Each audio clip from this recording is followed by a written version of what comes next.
OP Sharma की ओर से आप सभी को प्यार भरा नमस्कार। प्रिय छात्रों, आज की वीडियो कक्षा में मैं पाठ नंबर 11 समवायोहि दुर्जयः के अभ्यास कार्य को लेकर प्रस्तुत हुआ हूं। तो बेटा, आज की कक्षा में हम पाठ नंबर 11 पाठ नंबर एकादश है 11वें पाठ के अभ्यास कार्य को करेंगे। पहला प्रश्न है बेटा, प्रश्नम उत्तराणी एक पद लिखत की एक पद में प्रश्नों के उत्तर लिखें। पहला है वृक्षे का प्रतिवस्ती में पेड़ पर कौन रहती थी? चटका, चिड़िया। वृक्षस्य अधः कः आगतः, पेड़ के नीचे, अधः माने नीचे, कौन आया था? गज है, हाथी आया था। गज है केन शाखाम अत्रोटयत, हाथी ने किसके द्वारा टहनी को तोड़ा था? सुंडेन, अपने सूंड के द्वारा उस टहनी को तोड़ दिया था, डाली को तोड़ दिया था। काष्ठकूटः चटकाम कस्यायाः समीपम अनयत, काष्ठकूटः यानी वुड पैकर चिड़िया को किसके पास में लेके गया था? मक्षिकायाः, वीना रवा नाम की मक्खी के पास में लेकर गया था। अंतिम प्रश्न है मक्षिकायाः मित्रम कः आसीत, मक्खी का मित्र कौन था? मंडुक है, मंडुक है मेघनाथ, यानी मेंढक मेघनाथ उसका मित्र था। तो बेटा प्रश्न नंबर 1 यहां समाप्त होता है। अब हम प्रश्न नंबर 2 की ओर चलते हैं। प्रश्न नंबर 2, प्रश्न निर्माण कुरुत, प्रश्न निर्माण करें। तो बेटा यहाँ जो रेखांकित पद है, जैसे चटकायाः, इसकी जगह क्या आ गया? कस्यायाः। नीडम किम, गजस्य कस्य, चंचवा कया। ठीक है, कहता है कि वे कालेन चटकायाः संततः जाता, समय अनुसार चिड़िया के यहाँ संतान पैदा हुई, बच्चे पैदा हुए। तो यह चटकायाः की जगह पे क्या आ गया बेटा? कस्यायाः, किसके यहाँ पर संतान पैदा हुई। चटकायाः नीडम भूवि अपतत, किम, भूवि पर यानी धरती पर गिर गया, अपतत माने गिरा था। धरती पर क्या गिरा था? तो नीडम यानी उसका घोंसला गिर गया था। गजस्य वधने मम दुखम अपसरेत, किसके वध से मेरा दुख दूर होगा? तो कश्य वधेव, कि वे किसके वध से मेरा दुख दूर होगा? तो गजस्य, हाथी के वध से ही मेरा दुख दूर होगा। चंचवा की जगह पे क्या आ गया? कया, तृतीया विभक्ति एक वचन। तो बेटा ये प्रश्न निर्माण आपका यहाँ पर हम समाप्त करते हैं। लेकिन एक चीज ध्यान दें कि बेटा जो रेखांकित जो पद होता है प्रश्न निर्माण में, उसको गौर से देखते हैं, ध्यान से देखते हैं और उसी के साथ किम शब्द रूप लगा देते हैं, तो आपका प्रश्न निर्माण आसानी से हो जाता है। लॉजिक वाले प्रश्न, इसमें ज्यादा लर्न करने, रट्टा लगाने की आवश्यकता नहीं होती है। तो अब हम अगले प्रश्न की ओर बढ़ते हैं। क्रियापदानी, एक होता कर्तृपद यानी कर्ता, और क्रियापद। तो बेटा ये मैंने पहले भी बताया है आपको कि संस्कृत का सबसे पहला नियम यही है, कर्ता और क्रिया हमेशा एक वचन में ही होंगे। यानी अगर कर्ता बहुवचन का है तो फिर क्रिया भी बहुवचन की लगेगी, अगर क्रिया एक वचन की है तो फिर कर्ता भी एक वचन का ही होना चाहिए। ये इसका रूल है बेटा। अब यहां पर देखते हैं क्या है। काष्ठकूट है चंचवा गजस्य नयने स्फोटष्यति, कि वुड पैकर अपनी चोंच से उस हाथी की आंखों को फोड़ेगा। फोटिष्यति में कौन सा हो गया? लिट लकार प्रथम पुरुष एक वचन, की फोड़ेगा आने वाले समय में। मार्गे स्थितः अहम अपि शब्दम करिष्यामि, कि रास्ते में मैं भी शब्द करूंगा। त्रिशार्थ है गज जलाशयम गमिष्यति, त्रिशार्थ माने प्यासा, प्यासा हाथी तालाब की ओर जाएगा। गज है गर्ते पतिष्यति, हाथी गहरे गड्ढे में गिर जाएगा। काष्ठकूट है ताम मक्षिकाया समीपम अनयत, वुड पैकर उसको मक्खी के, वीना रवा नाम की मक्खी के पास में लेकर गया था। गज है सुंडेन शाखा त्रोटयति, कि हाथी ने सूंड के द्वारा टहनी को, डाली को तोड़ दिया। तो बेटा ये प्रश्न नंबर आपका है 3 समाप्त होता है। अब प्रश्न नंबर 4 की ओर चलते हैं। प्रश्न नंबर 4 बेटा, एक वाक्य में उत्तर, कि एक वाक्य में उत्तर लिखें। चटकायाः विलापम श्रुत्वा काष्ठकूटताम किम अपृच्छत, कि वे रोती हुई चिड़िया को देख करके वुड पैकर ने उससे क्या पूछा था? चिड़िया से क्या पूछा? किसने? वुड पैकर ने।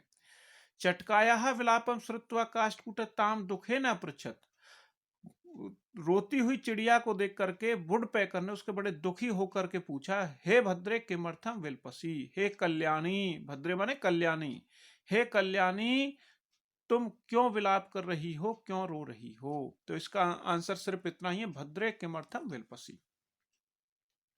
चटकायाः काष्ठकूटस्य च वार्तां श्रुत्वा मक्षिका किमवदत्, चिड़िया की और वुडपेकर की बात को सुनकर के मक्खी ने क्या बोला। चटकाया काष्ठकूटस्य च वार्तम, यानी चिड़िया और वुडपेकर की बात को सुनकर के मक्षिका अवदत, मक्खी बोली कि ममपि मित्रम मंडूक है मेघनाथ अस्ति, कि मेरा भी एक मित्र मेंढक है, मेघनाथ नाम का मेंढक मेरा मित्र है। शीघ्रम तम उपेते यथोचितम करिष्याम है, हम जल्दी ही उसके पास चलते हैं और जैसा उचित होगा, यथोचितम माने जैसा उचित होगा वैसा करेंगे। शीघ्रम तम उपेते, हम जल्दी ही उसके पास चलते हैं। प्रश्न नंबर 3, मेघनाद मक्षिका के अवदत्त, मेघनाद ने मक्खी को क्या कहा। मेघनाद है मक्षिकाम अवदत्त, कि भाई यथा अहम कथयामि तथा कुरुतुम, कि हे मक्खी जैसा मैं कहता हूं वैसा ही तुमको करना है। अंतिम प्रश्न है बेटा, चटका काष्ठ कूटम किम अवदत्त, चटका ने किम अवदत्त, चटका ने वुडपेकर को क्या कहा, कि वे चटका काष्ठकूटम अवदत्त, कि उसने बोला कि दुष्ट एके ने गजे ने मम संतति नासिता, कि एक दुष्ट हाथी ने मेरे बच्चों को मार दिया है।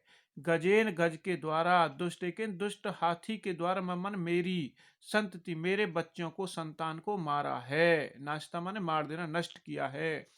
तस्य गजस्य वधे मम दुखम अपसरेत, उस हाथी की मौत से ही मेरा बदला, मेरा दुख दूर होगा। बेटा मुझे पूरी आशा है आपको प्रश्न नंबर 4 अच्छे से समझ में आ गया होगा। अब हम प्रश्न नंबर 5 की ओर चलते हैं। तो बेटा प्रश्न नंबर जो 5 है, इसमें आपको जिस लकार का प्रयोग करना है, जैसे मैंने आपको पहले 6 में भी सिखाए थे, शुरुआत में भी सिखाए हैं, बेसिक नियम का वीडियो भी दिया है, उसमें सारी चीज मैंने आपको समझाई हुई है।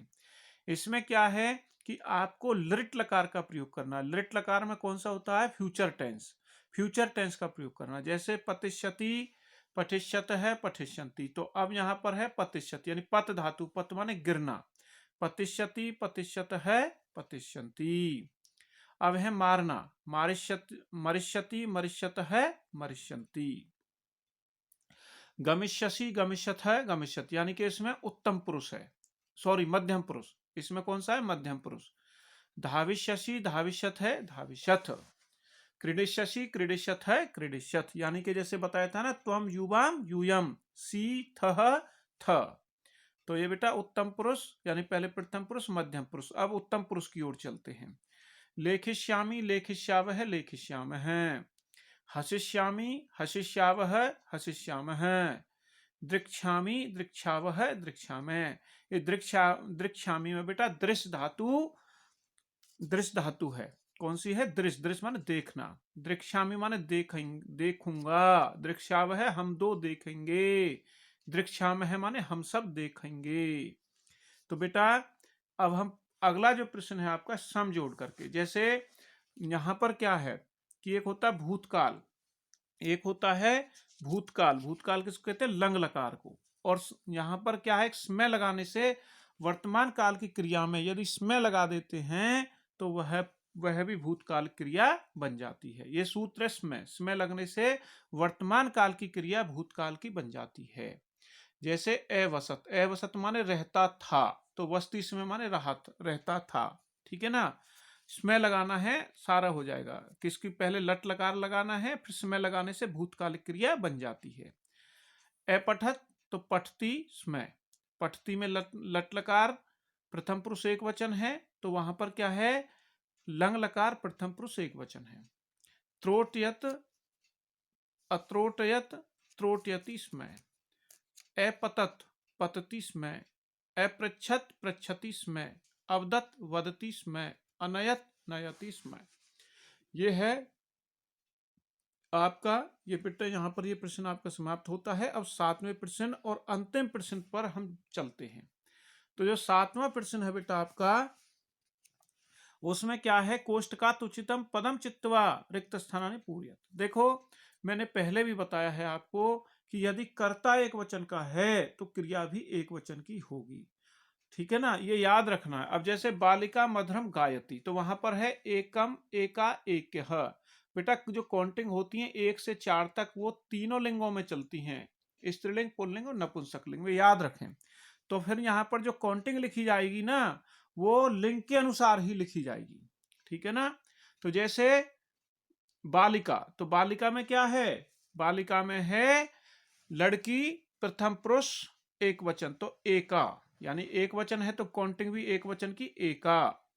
कृषकाः कृषि कर्माणि कुर्वन्ति, कि सभी किसान काम कर रहे हैं, तो ये पुल्लिंग में हो गया, तो यहां पर आ गया चत्वारः, ठीक है ना। पत्राणि सुंदराणि सन्ति तानि, क्योंकि यहां पर नपुंसकलिंग है तो यहां पर तानि आ गया। धेनवः दुग्धम ददति, की गाय दूध दे रही है। वयम संस्कृतम अपठम, हम सब संस्कृत पढ़ेंगे। अब यहां पर आ गया ना कि वयम में उत्तम पुरुष है, तो वहां पर क्रिया भी उत्तम पुरुष की होगी। तो बेटा प्रिय छात्रों, मुझे पूरी आशा है आपको ये पाठ, इस पाठ का अभ्यास कार्य आपको अच्छी तरह से समझ में आ गया होगा। जो छात्र जिनको कोई समस्या आती है, कोई डाउट होता है, मेरे बेटा व्यक्तिगत नंबर पर आप फोन करके कभी भी किसी भी समय पूछ सकते हैं। इस प्रकार से आज की आपकी ये जो वीडियो कक्षा है, ये यहाँ पर समाप्त करते हैं। मैं आपसे कहता हूं कि बेटा इस समझने के लिए आप इस वीडियो को कम से कम 2 से 3, 3 से 4 बार अवश्य सुना करें, ताकि आपको पाठ को समझने में, अभ्यास कार्य को समझने में आसानी होगी। तो प्रिय छात्रों, आप सभी का बहुत बहुत धन्यवाद।